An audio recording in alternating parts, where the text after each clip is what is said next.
Hey kids, welcome back to another session of Let's Crack CBSE 9th and 10th and हम Let's Revise series जो है वो already कर रहे थे। हमने अभी तक नेशनलिज्म इन इंडिया के 1 mark 3 mark and 5 mark questions कर लिए हैं। रिसोर्सेज एंड डेवलपमेंट के भी 1 mark question we have completed. So in today's session, I am going to teach you all the 3 mark important questions of resources and development. Okay, तो इससे आपके 3 mark का at least एक क्वेश्चन जो है वो तो प्रिपेयर हो ही जाएगा आज। So I will start the session with my introduction. My name is Rashmi Singh. RSYT is my code. Rashmi your teacher. ये कोड को आप यूज करिए, आपको 10% डिस्काउंट मिलेगा अन अकेडमी की किसी भी कोर्स के लिए आप इसको यूज में ले सकते हो। एंड ऑल्सो आप जब प्लस पे लेते हो, ये कोड यूज करते हो सब्सक्रिप्शन लेने के बाद, तो आपको क्या क्या मिलता है। सो बेसिकली बच्चों, जब आप प्लस का सब्सक्रिप्शन लेते हो ना, तो you have to be rest assured कि आपके सीबीएसई में मार्क्स जो है परसेंट अच्छे आने वाले। क्यों? क्योंकि वहां पर आप इंडिया के बेस्ट एजुकेटर्स से पढ़ते हो, आपके डाउट सारे के सारे लाइव क्लियर होते हैं एंड आप अपना असेसमेंट भी हमेशा कर सकते हो with the live polls. Okay, and अगर आपको और भी तैयारी बेहतर से बेहतरीन करनी है ना, तो आइकॉनिक का सब्सक्रिप्शन ले लो, बिकॉज वहां पर आपको मिलेगा एक mentor. Okay, and that mentor is going to give you the personalised attention. आपका वीकली टेस्ट होगा, वीकली रिव्यू होगा, आपका टेस्ट, आपका परफॉर्मेंस रिव्यू होगा, वीकली एनालिसिस आएगी, पेरेंट्स के साथ प्रोग्रेस रिपोर्ट डिस्कस किया जाएगा एंड आपके जो वीक एरियाज हैं उसको और बेहतर करने के लिए, बेटर करने के लिए आपको स्टडी प्लानर मिलेगा जो कि कस्टमाइज होगा, बिल्कुल आपके लिए बनाया गया स्टडी। ठीक है, तो भाई आइकॉनिक में जब इतनी सारी खूबियां हैं तो मैम प्राइस भी बताइए। बिल्कुल आपको प्राइस बताएंगे बच्चों। तो the price is as you can see over here, 12 month का प्राइस है 25,200 एंड 6 मंथ्स का प्राइस है 15,300।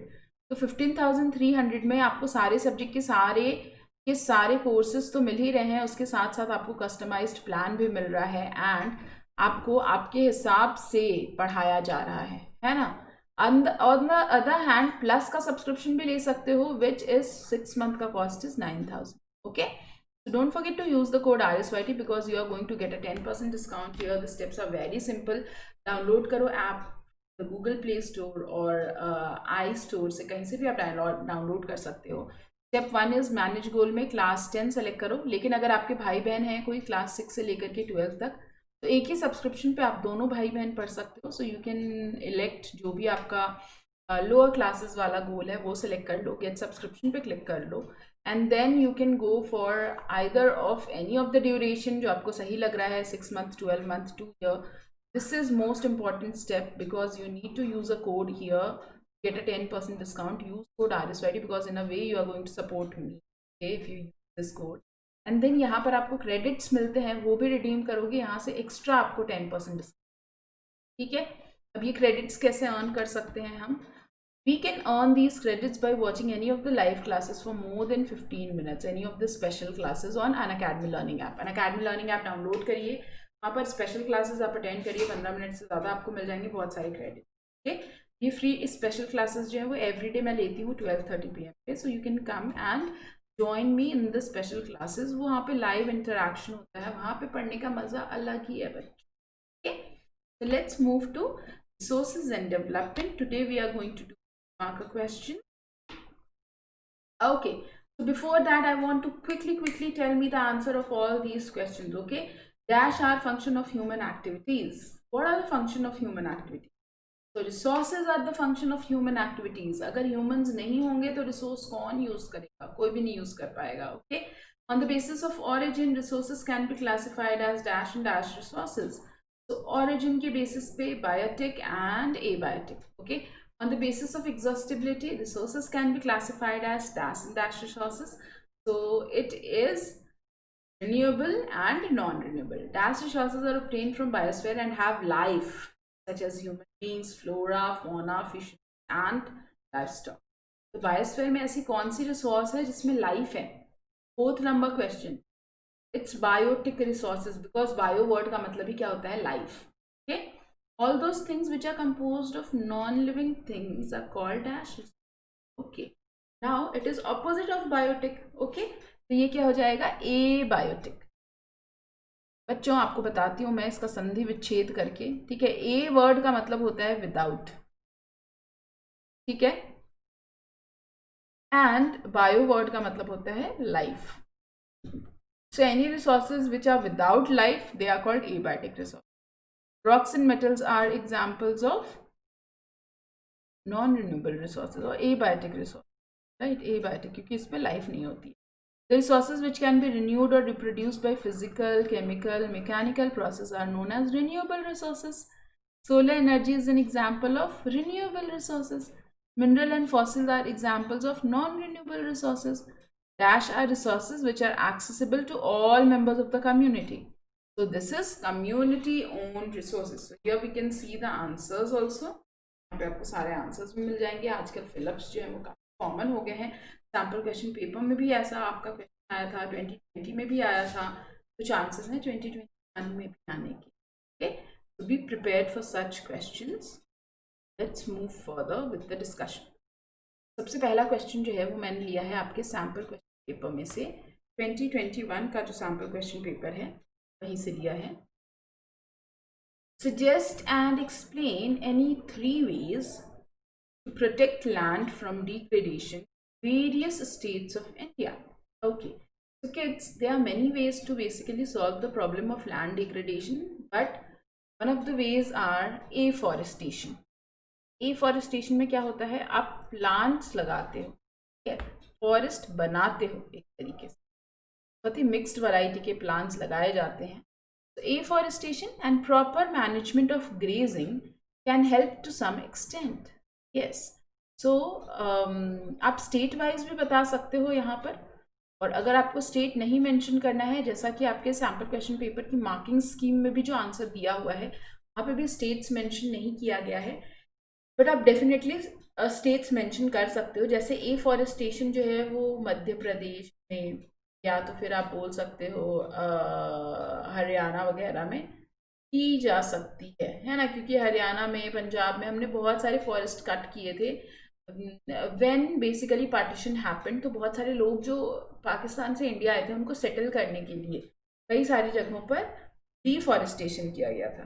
Planting of shelter belts of plants, controls on overgrazing, stabilization of sand dunes by growing thorny bushes are some of the methods to check land degradation. Yes, shelter belts क्या होते हैं बच्चों? Suppose करो ये field है मेरा, ठीक है, मेरा खेत है जहाँ पे मैं अनाज उगाती हूँ.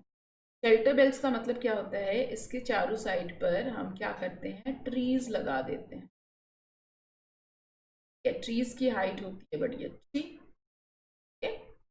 ये जो ट्रीज हमने लगाई हैं अपने फील्ड के किनारे, ये कैसे एक्ट करेंगी? Now they are going to act as barrier, barrier to wind and water.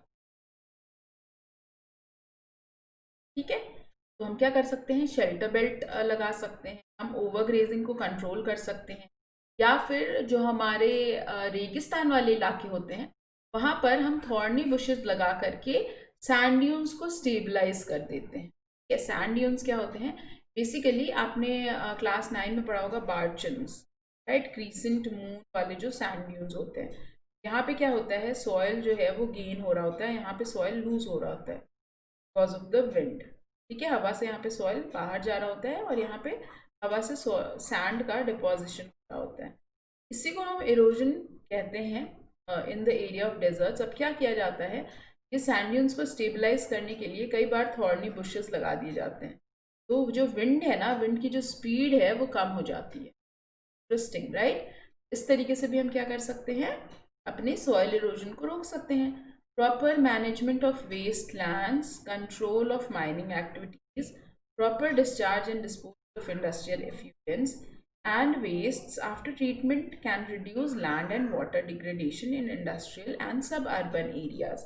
ऐसे जितने भी स्टेट्स हैं जहाँ पर इंडस्ट्रियल एरिया बहुत ज़्यादा है या जहाँ पे अर्बनाइजेशन बहुत ज़्यादा हो रहा है, वहाँ पर हमें क्या करना है, जो वेस्ट मटेरियल होता है इंडस्ट्री का उसको डिस्चार्ज करने के पहले उसको ट्रीट करना पड़ेगा. ठीक है, then only we are going to discharge it in soil और river. So by this also the quality of soil will improve right, erosion नहीं होगा, लैंड डिग्रेडेशन जो है वो बिल्कुल भी नहीं होगा। तो बच्चों जो माइनिंग वाले स्टेट्स हैं वो कौन से हैं? उड़ीसा, झारखंड, ठीक है, या छत्तीसगढ़। ओवर ग्रेजिंग वाला स्टेट कौन सा है? एमपी है, मध्य प्रदेश है एंड हरियाणा है। ओके, एंड कई सारी जगहों पर ओवर इरिगेशन के चलते भी लैंड डिग्रेडेशन हो रहा है, जैसे पंजाब, हरियाणा। तो इन सब जगहों पर क्या किया जा सकता है? आप अपने अपने मेथड्स जो हैं वो यूज कर सकते हो लैंड के को डिग्रेडेशन से बचाने के लिए, ठीक है। बढ़ते हैं। The issue of sustainability important for development. The issue of sustainability is important for development. Examine the statement.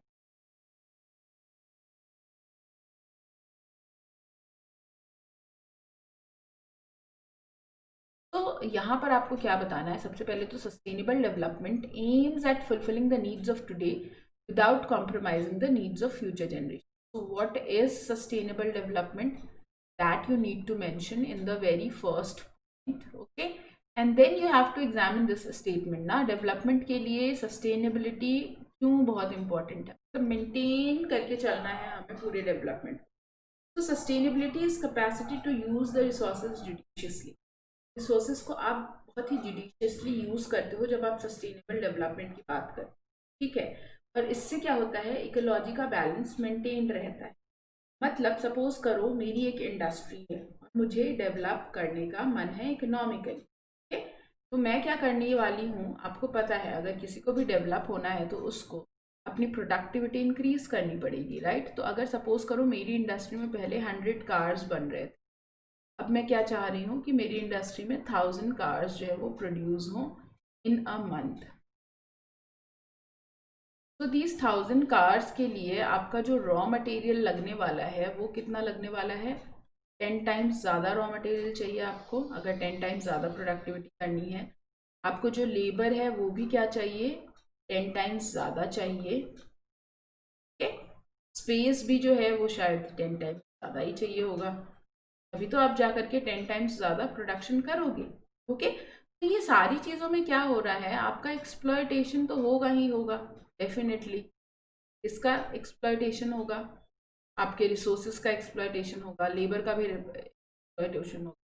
तो ऐसे में हमें ये जो ग्रोथ करनी है ना, वो सस्टेनेबिलिटी को ध्यान में लेकर के करना है, ओके। तो अगर जंगल काट रहे हो तो जंगल लगाना भी पड़ेगा, ओके। तो रिसोर्सेज को क्या करना है? हमें जुडिशियसली यूज करना है सो दैट इकोलॉजी में बैलेंस मेंटेन्ड रहे। It lays emphasis on environmental protection and check environmental degradation. जैसे ही हम सस्टेनेबिलिटी की बात करते हैं, डेवलपमेंट कर रहे हैं लेकिन सस्टेनेबली डेवलप कर, तो हम डेफिनेटली क्या कर रहे हैं? हम अपने एनवायरनमेंट को प्रोटेक्ट भी कर रहे हैं, एनवायरनमेंट को डिग्रेड होने से भी बचा रहे हैं। तो issue of sustainability is very important because it is related with the judicious use of resources, it is related with the ecological balance, it is related with the environmental protection, and it is related with the environmental degradation. And these 4 points makes it really important, okay। आपको क्या करना है? what लिखना है and then you have to enter these important 4 keywords. Sustainable development is important for the judicious use of resources. It is important to maintain ecological balance, for the protection of environment, and for the check on environmental degradation, okay. Due to all these reasons, there is sustainability which is required while you are doing development, okay। आगे बढ़ें। What are resources? How resources are classified? Everything available in our environment which can be used to satisfy our needs are resources. कोई भी चीज़ आपके environment में available है और आप उसको यूज में ले सकते हो, आपकी नीड सेटिस्फाई कर पा रही है, फुलफिल कर पा रही है, तो वो रिसोर्स है। लेकिन लेकिन लेकिन 3 चीज़ें बड़ी इंपॉर्टेंट है। That particular thing should be technologically accessible. वो जो चीज़ है आप वो टेक्नोलॉजिकली यूज में ले पाओ, ये इंपॉर्टेंट है। इकोनॉमिकली फिजिबल होनी चाहिए, मतलब आप जितना पैसा लगा रहे हो ऑलमोस्ट उतने पैसा का ही आपको रिसोर्स मिलना चाहिए या उससे ज़्यादा अमाउंट का, कम नहीं मिलना। इकोनॉमिकली फिजिबल हो and culturally acceptable, okay. Suppose करो टेक्नोलॉजिकली एक्सेसिबल का मतलब है मैं किसी बहुत ही रिमोट एरिया में रह रही हूँ, वहाँ मुझे पता चला है वहाँ जो रॉक्स हैं उसमें कोई मिनरल पाया जा रहा है, XYZ क्वांटिटी का मिनरल मुझे मिल रहा है।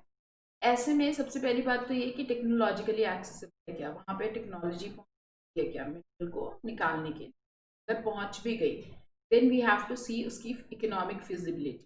ठीक है, जैसे कि बच्चों हमारा जो नॉर्दर्न प्लेन्स है ना, वहाँ पर मिनरल्स हैं लेकिन कम मिनरल्स है। वाई? बिकॉज वो प्लेन है ना, मिनरल वहाँ पे ज़्यादा मिलेंगे जहाँ पे रॉक्स हो।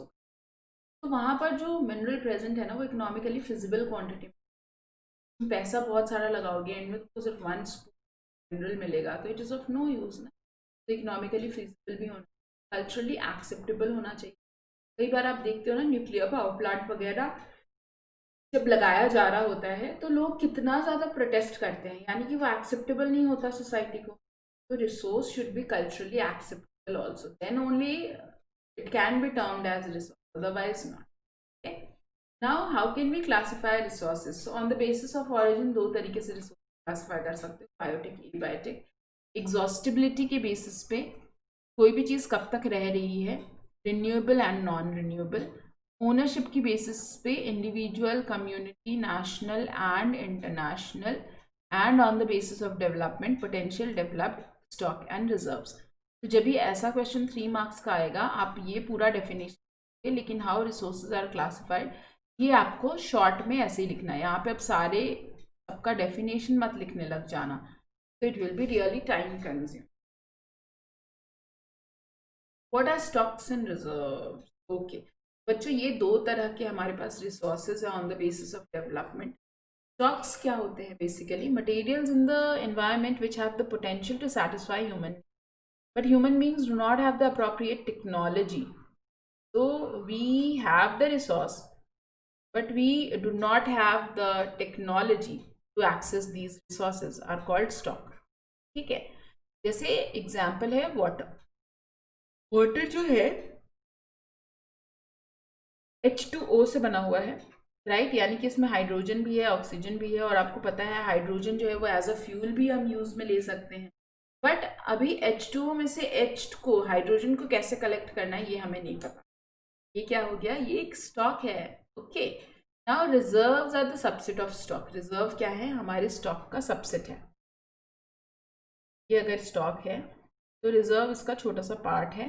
एक्चुअली ये जो रिसोर्सेज है इसका हमें नो हाउ पता है, हमें पता है, हमें क्वालिटी पता है, फिर भी हम इसको यूज नहीं कर रहे हैं। भाई because we have kept it as a reserve for the future generation. जैसे आपके बाइक वगैरह में या आपकी गाड़ी में रिजर्व में पेट्रोल रहता है ना, तो हम लोग वो रिजर्व में पेट्रोल क्यों रहता है? ताकि इमरजेंसी के टाइम पर हम उसको यूज कर सकें, राइट? ऐसे ये जो रिजर्व्स हैं ये हमने संभाल के रखा हुआ है अपने आगे आने वाली generation, because we are intelligent people, right?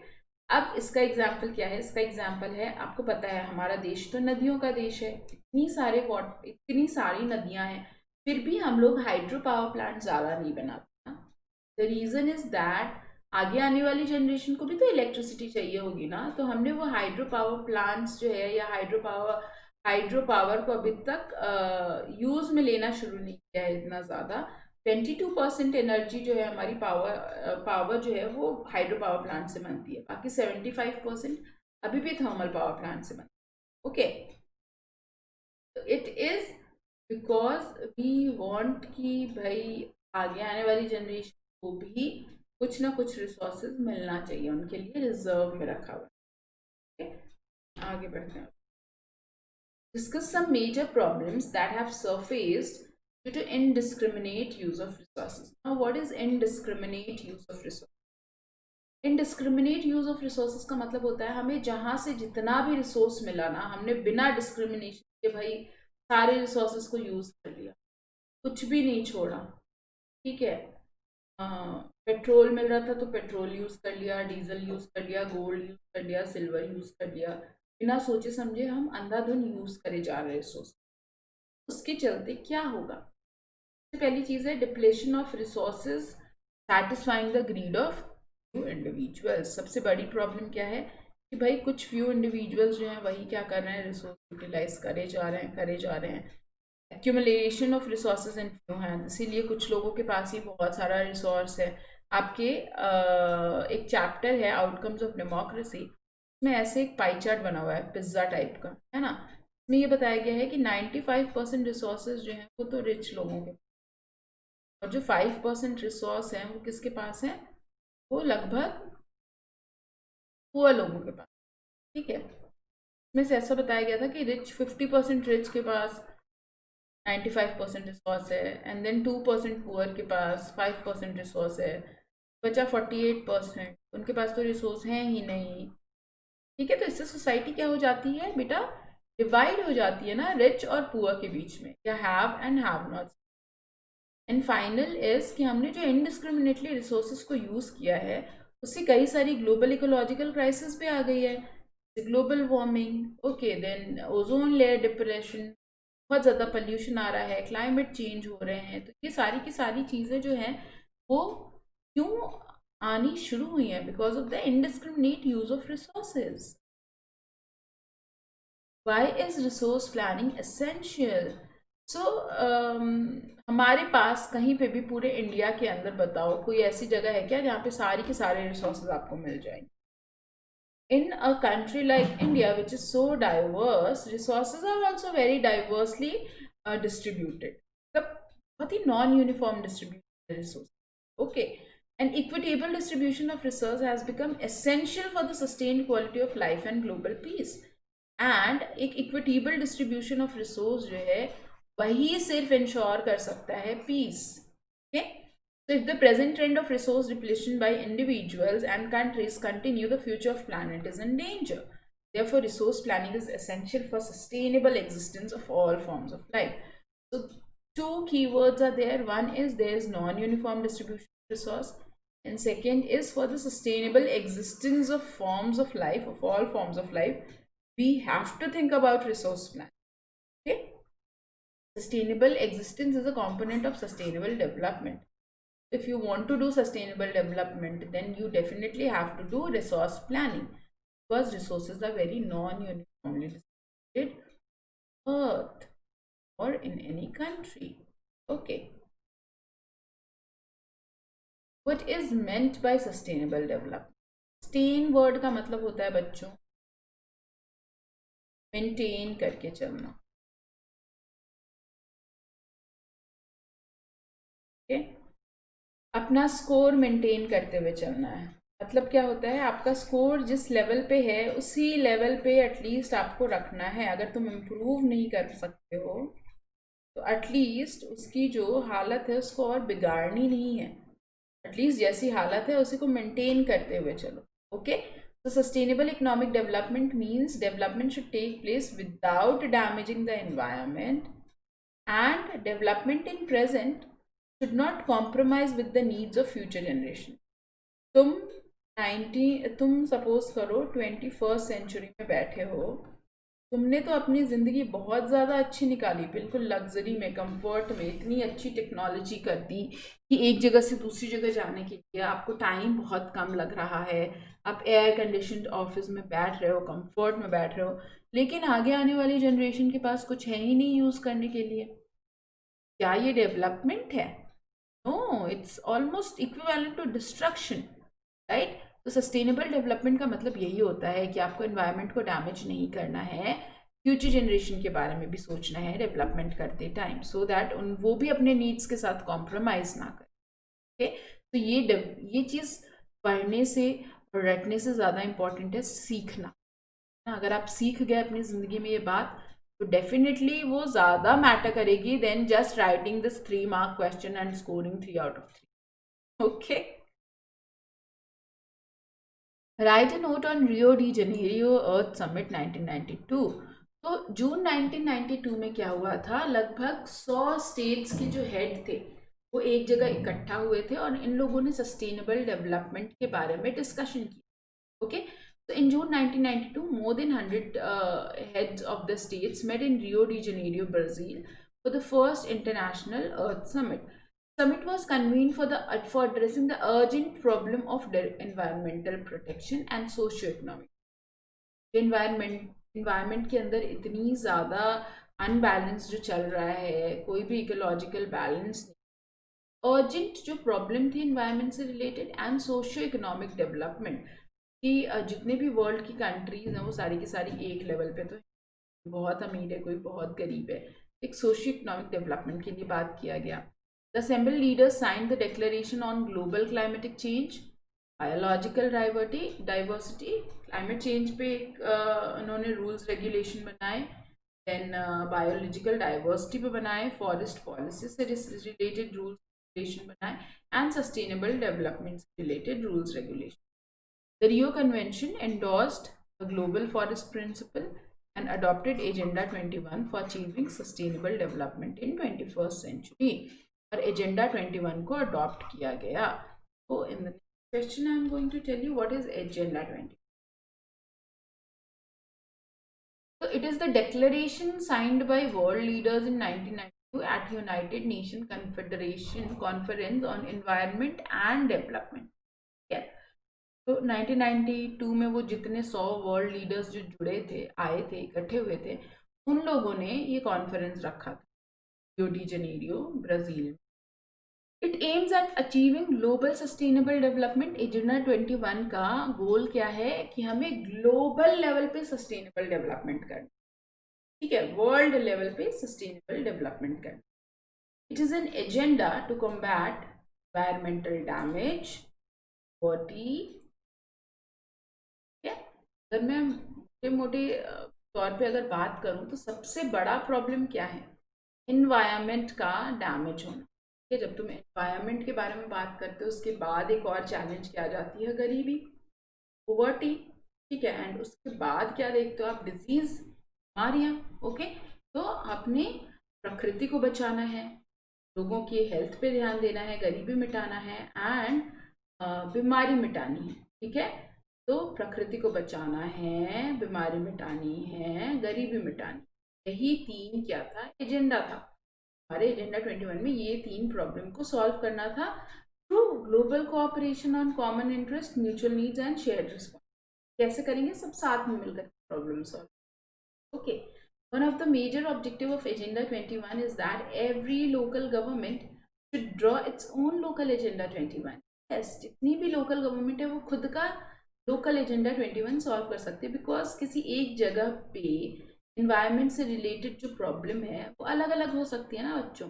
Delhi में अभी क्लाइमेटिक चेंज के चलते वो स्मॉग वाली प्रॉब्लम आ रही थी, but the same problem is not there in the coastal areas of your Odisha, कि वहाँ पर हो सकता है फ्लड एक प्रॉब्लम हो। ठीक है, सबको अपना लोकल एजेंडा 21 सॉल्व करना है, बिकॉज हर जगह का जो क्लाइमेटिक कंडीशन है वो अलग अलग है। ओके, एजेंडा 21 में हमें क्या करना था, एनवायरमेंटल डैमेज को बचाना था, पोवर्टी और डिजीज जो है उसको खत्म करनी थी। तो डिजीज भी हर जगह पे अलग अलग तरीके की, ठीक है, पोवर्टी का भी रीज़न हर जगह पे अलग अलग हो सकता है, कहीं पे ह्यूमन स्किल्स हो सकता है, कहीं पे नेचुरल रिसोर्सेज ही है, कैन बी एनीथिंग। इसलिए सबको लोकल एजेंडा 21 जो है वो बनाना था। 21 क्यों, बिकॉज हम 21st सेंचुरी में ये सारे गोल्स को अचीव करना चाहते हैं। 21, okay, explain the process of resource planning। yes, resource planning में बेसिकली 3 स्टेप्स होते हैं। सबसे पहला है कि आपको आइडेंटिफाई करना है इन्वेंट्री या स्टॉक, ठीक है, हर जगह पे आपको कौन सा रिसोर्स अवेलेबल है, कि क्या क्वांटिटी है, उसकी क्या क्वालिटी है, वो आपको पता करना है। ये कैसे करेंगे, we can do it by surveying, mapping, ये सारी चीज़ों को हम क्या कर सकते हैं, रिसोर्स की क्वांटिटी और क्वालिटी जो है वो पता कर सकते हैं, क्वालिटेटिव एंड क्वांटिटेटिव इंफॉर्मेशन। ठीक है, तो अगर तुम्हें कुछ पढ़ना है तो सबसे पहले क्या देखोगे, यही देखोगे ना कि सिलेबस क्या है। ठीक है, ऐसे ही अगर हमें कुछ रिसोर्स प्लानिंग करनी है, सबसे पहले हम क्या देखेंगे, स्टॉक क्या है। ओके, उसके बाद क्या करोगे, आप एक प्लान बनाओगे, endowed with appropriate technology, skill and institutional setup. Okay, तो ये जो प्लान है किस पे डिपेंड करेगा, टेक्नोलॉजी क्या अवेलेबल है, स्किल क्या अवेलेबल है, एंड इंस्टीट्यूशनल सेटअप मतलब ऐसे कौन कौन सी ऑर्गेनाइजेशन है जो हेल्प कर सकते। तो तुमको पढ़ाई करनी है, सिलेबस पता चल गया, उसके बाद तुम क्या सोचोगे, कहाँ कहाँ से पढ़ना है, टेक्नोलॉजी की, मेरे अंदर क्या स्किल है, समझना में ज़्यादा आता है, रटना ईजी होता है, कि हर तरह के ही सब्जेक्ट होते हैं, इस हिसाब से तुम चलोगे। कि अगर मुझे समझने में बहुत अच्छा ईजी होता है तो मैं ऐसे सब्जेक्ट्स करूँगा जिसमें सिर्फ कंसेप्चुअल लर्निंग है।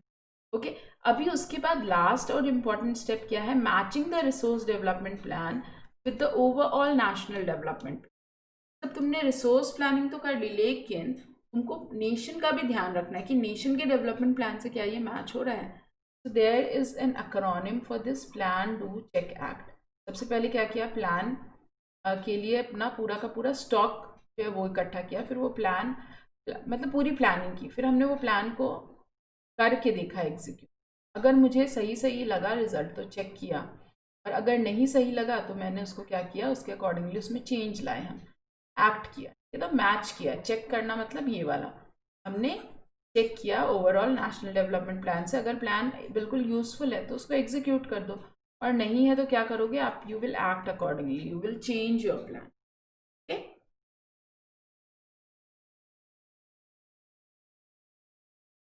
Why the conservation of resources is important?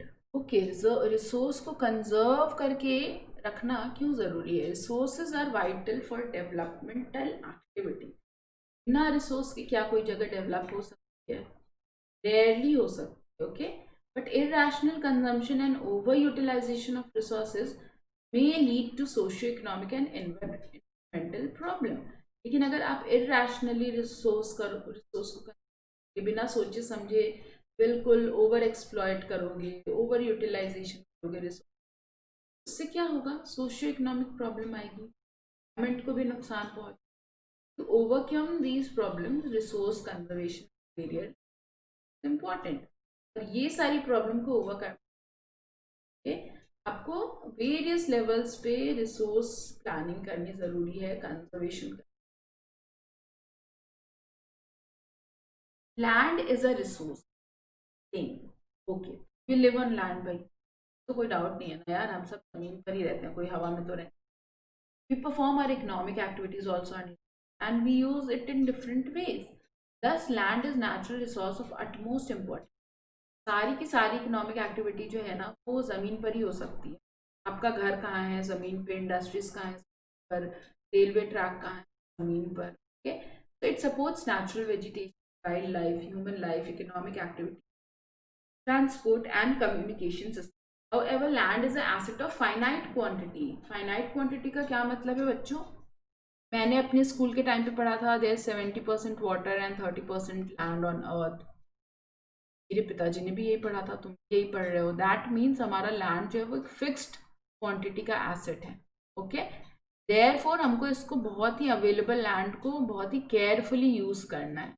Okay, with purpose and planning, full carefully use करना है अलग अलग पर्पस के लिए प्लानिंग के साथ। लैंड क्या है, एक बहुत इंपॉर्टेंट है। Right a short note on land resources in India। India has land under a variety of relief features, namely mountains, plateaus, plains and island। हमारे पास जो हमारे फिजिकल फीचर्स हैं, बहुत सारी चीज़ें अवेलेबल है। माउंटेन भी है, प्लेट्यू भी है एंड आइलैंड भी। आइलैंड को मिस नहीं करना है बच्चों, ठीक है ना? आपके एनसीईआरटी बुक में भी आइलैंड्स दिया हुआ है, पाई चार्ट में नहीं दिया हुआ है बिकॉज ये बिल्कुल नेग्लिजिबल है।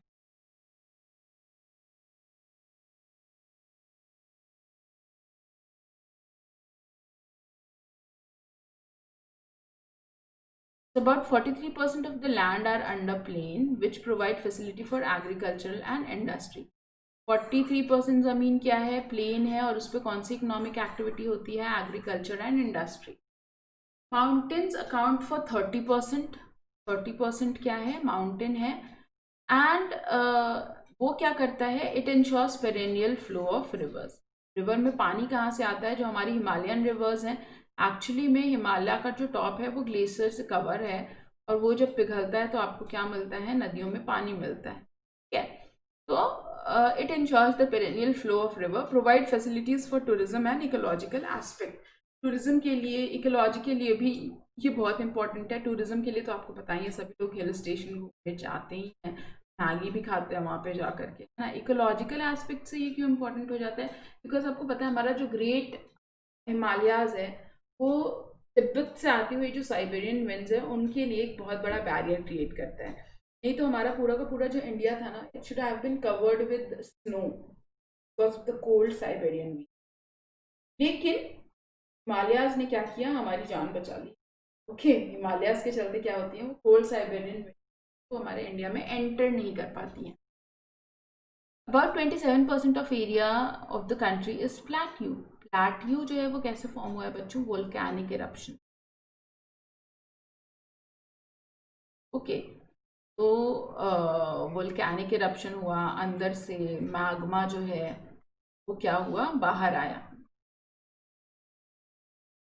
ठीक है, मैग्मा जब बाहर आता है तो बन जाता है लावा, और जब लावा ठंडा होता है तो क्या बनती है, प्लैट्यूज। ठीक है, तो अब यहाँ पर आप बताओ, हमारे अर्थ के अंदर, इंटीरियर ऑफ द अर्थ में तो बहुत सारे मिनरल्स हैं। जब ये मैग्मा बाहर आया होगा तो इसमें से बहुत सारा मिनरल भी बाहर आया होगा, और जब वो ठंडा हो गया, रॉक बन गया, तो रॉक में भी मिनरल प्रेजेंट है। तो प्लैट्यूज जो है ना, these are the rich reserves of minerals and fossil fuels, okay, and forest. Write a note on land utilisation in India. Okay बच्चों, तो ज़मीन जो है उसको कैसे कैसे यूज़ में लेते हैं हम लोग इंडियंस। सबसे पहला यूज़ है फॉरेस्ट। ठीक है, ज़मीन का सबसे पहला यूज़ क्या है, जंगल। सबसे ज़्यादा कहाँ पे यूज़ में लिया जा रहा है ज़मीन, जंगल में। ठीक है, second is land not available for cultivation, मतलब ऐसी ज़मीन जहाँ पे कोई खेती नहीं हो रही है। इसमें पहला जो ज़मीन आता है वो है बैरन एंड वेस्टलैंड। मतलब बच्चों ऐसा ज़मीन जो बिल्कुल बंजर है। बंजर है तो उसमें कुछ कर ही नहीं सकते। ठीक है, जैसे अपना राजस्थान का जो वेस्टर्न राजस्थान है ना, वो ज़मीन को हम लोग क्या कैटेगराइज करते हैं, बैरन एंड वेस्टलैंड, क्योंकि वहाँ पे खेती तो की ही नहीं जा सकती। हाँ, कोई और इकोनॉमिक एक्टिविटी की जा सकती है। Land put to non agricultural uses such as building, roads, factories. अगर ज़मीन है, ज़मीन पर हमने बिल्डिंग बना दी, फैक्ट्री बना दी, तो भी हम लैंड यूटिलाइजेशन कर रहे हैं। Okay, but it is other than non agricultural. Then we have other uncultivated land excluding fallow land. तो वी हैव गॉट ऐसा यूज ज़मीन का जहाँ पे कल्टिवेशन नहीं हो रहा है। तो it's like permanent pastures and grazing land. आप देखते हो कि ज़मीन के ऊपर भाई बहुत सारे जानवर भी तो रह रहे हैं ना, उनको भी तो खाना चाहिए। तो कुछ प्लेसेस ऐसे हैं जो जानवरों के लिए खाना प्रोवाइड कर रहे हैं, उनका डिनर टेबल है। ठीक है, pastures and grazing land. Land under miscellaneous T crops and group. जब तुम रास्ते से जाते हो तो कई सारी जगहों पर ऐसे ही आपको जंगल दिखाई दे जाता है, ऐसे ही पेड़ पौधे लगे हुए जो दिख जाते हैं। तो वो जो मिसलेनियस टी क्रॉप्स हैं वो भी क्या है, एक यूटिलाइजेशन है। कल्टिवेबल वेस्ट लैंड मतलब एक ऐसी ज़मीन जिसपे खेती की जा सकती है, बैरन नहीं है वो ना, वो कल्टिवेबल है, कल्टिवेट किया जा सकता है। तो ये वो ज़मीन होती है जिसको हमने 5 साल से ज़्यादा तक जिस पे खेती नहीं की। खेती की जा सकती थी लेकिन हमने की नहीं, that is why it is culturable waste land. Okay, we have fallow lands. Fallow lands क्या होता है, जब हम इंटेंशनली लेस देन 1 ईयर अपनी ज़मीन पे खेती नहीं करते हैं। क्यों, ताकि सॉइल अपनी फर्टिलिटी रीगेन कर ले। हमने सॉइल को थोड़ा सा रेस्ट करने के लिए टाइम दिया है यहाँ। और जब हम सॉइल को 1 से 5 ईयर तक नहीं कल्टिवेट करते हैं, उसको बोलते हैं हम अदर देन करंट फैलो। और 5 साल से ज़्यादा नहीं अगर आपने कल्टिवेशन किया है तो ये क्या हो गया, culturable waste land. Okay, net shown area, area shown more than once in an agricultural year plus net shown area is known as gross cropped area। एक एग्रीकल्चरल ईयर के अंदर हमने, नेट शोन एरिया क्या होता है बच्चों, ये किसी भी ज़मीन का फिजिकल एरिया होता है। ठीक है, सपोज इस ज़मीन का फिजिकल एरिया है 5 हेक्टेयर। ओके, ये क्या हो गया, नेट शोन एरिया। लेकिन इसी ज़मीन पर हमने 2 बार खेती की, यानी कि कितने एरिया पे खेती कर ली तुमने, 10 हेक्टेयर्स पे। तो ये 10 हेक्टेयर्स क्या हो गया, आपके gross crop area. Net shown area क्या हो गया, 5 हेक्टेयर। जो फिजिकल एरिया है ज़मीन का, that is net shown area. और तुम जितनी बार खेती करोगे उससे उसको मल्टीप्लाई कर दोगे तो आपको क्या आ जाएगा, gross cropped area. Okay, give reasons for land degradation in India. तो इंडिया का टोटल जोग्राफिक एरिया है 3.28 million square kilometre. There about 130 million hectares of degraded land in India. 28% जो है वो तो फॉरेस्ट डिग्रेडेड एरिया है, 56% इरोडेड एरिया है। बहुत सारी ह्यूमन एक्टिविटी है, डिफॉरेस्टेशन, ओवरग्रेजिंग, माइनिंग, क्वारिंग, जिसके चलते क्या होता है, लैंड डिग्रेड हो जाती है। देन माइनिंग भी जब हम करते हैं तो ज़मीन जो है इसके ऊपर बिल्कुल गड्ढा क्रिएट हो जाता है, स्कार्स क्रिएट हो जाते हैं। कई बार माइनिंग कंपनीज वो एक्सकवेट करती है मिट्टी और उसको वैसे ही छोड़, ठीक है। तो झारखंड, छत्तीसगढ़, मध्य प्रदेश, उड़ीसा में डिफॉरेस्टेशन, माइनिंग के चलते बहुत सारा लैंड जो है, गुजरात, राजस्थान, मध्य प्रदेश, महाराष्ट्र में ओवरग्रेजिंग की प्रॉब्लम है। पंजाब, हरियाणा, वेस्टर्न उत्तर प्रदेश में ओवर इरिगेशन की प्रॉब्लम, इसके चलते सॉइल की एसिडिटी, अल्कलिनिटी जो है बढ़ जाती है, सैलिनिटी बढ़ जाती है और फर्टिलिटी लूज हो जाती है। Soil is a resource. Again, soil is the most important renewable natural resource. Why? Because it supports living organism. We get all our food from the soil. Right, इसलिए soil जो बहुत important है बच्चों। Soil is a living system. It takes millions of year for soil up to a few centimetre in depth. अगर तुमको एक soil बनाना है बिल्कुल 1 सेंटीमीटर का भी, तो आपको मिलियंस ऑफ ईयर्स लगेंगे, करोड़ों साल लगेंगे। और सॉइल के क्रिएशन में क्या क्या चीज़ें रिस्पॉन्सिबल होती हैं? Relief feature, parent rock, bed rock, climate, vegetation and other forms of life and time. इतनी सारी चीज़ें फेवरेबल मिलनी चाहिए तब जा करके बन पाएगा सॉइल। क्या क्या फोर्सेस लग रहे होते हैं? Temperature, action of running water, wind, glaciers, ये सारी चीज़ें जो हैं बेसिकली एक्ट करती हैं रॉक के ऊपर, पेरेंट रॉक, बेड रॉक के ऊपर। तब जा करके वेदरिंग होती है, रॉक टूटता है, टूट टूट करके छोटे पार्टिकल्स में बन जाता है, जिसको कहते हैं soil. Chemical and organic changes which take place in soil are equally important. Soil also consists of organic and inorganic material. Chemical and organic changes के चलते soil का nutrient decide होता है।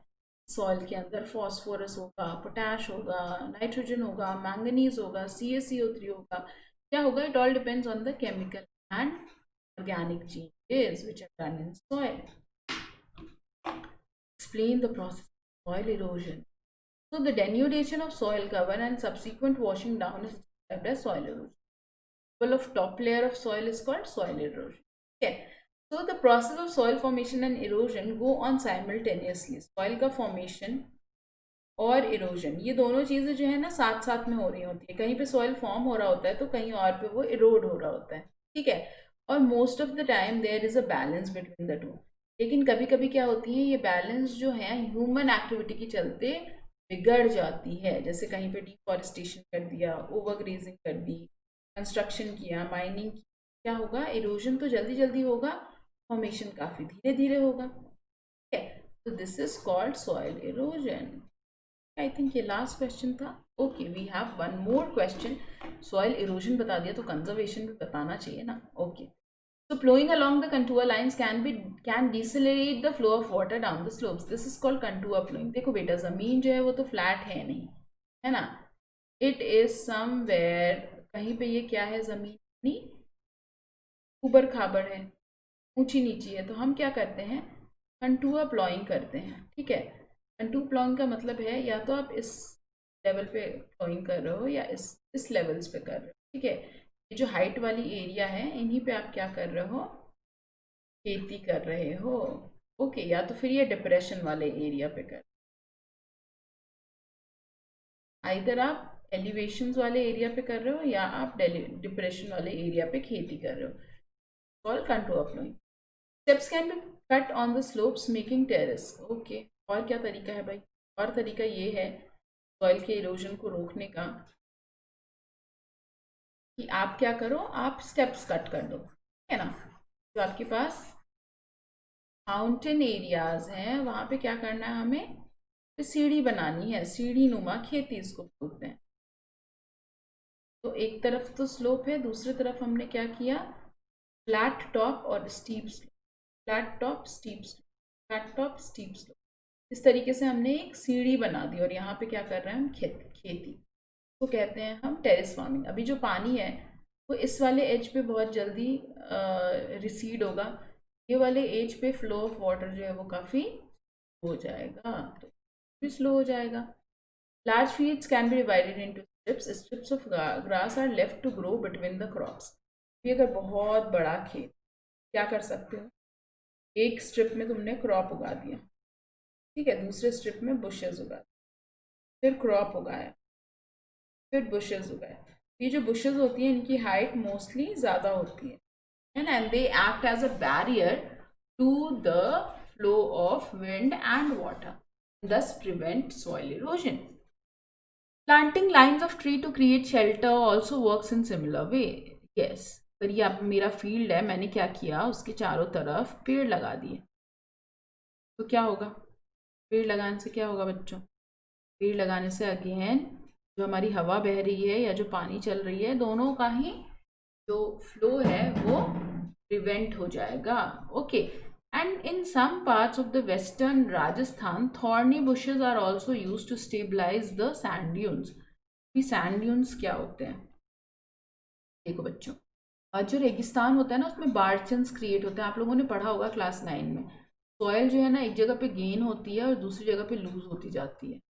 तो हम क्या चाहते हैं ना कि ये सॉयल जो है वो बिल्कुल उसका जो मोशन है वो कम रहे, ठीक है, लूज और गेन ना होती रहे. तो हमने क्या किया, यहाँ पे जगहों पर थॉर्नी बुशेस लगा दिए. इससे क्या होगा, जो फ्लो ऑफ विंड है ना उसको, उसकी स्पीड जो है वो कम हो जाएगी, ठीक है, एंड ये जो सैंड ड्यून्स है वो बहुत ज़्यादा नहीं उड़ेंगे.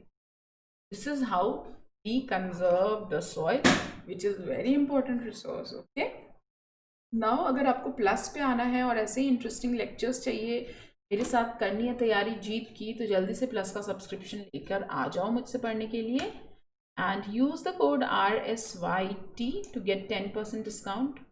To earn the credits, you can come and watch my lectures at 12:30 every day. And अगर 15 मिनट से ज़्यादा क्लास अटेंड करोगे तो तुमको क्रेडिट मिलेगा जिसको रिडीम करके और एक्स्ट्रा 10% डिस्काउंट. मेरे लेक्चर्स का नोटिफिकेशन चाहिए तो ये टेलीग्राम आईडी ज़रूर फॉलो कर लो, वीडियो के डिस्क्रिप्शन में मिल जाएगा. एंड अगर वीडियो अच्छा लगा हो, give a thumbs up, sanitise, like, share, subscribe. Bye bye kids. Thank you.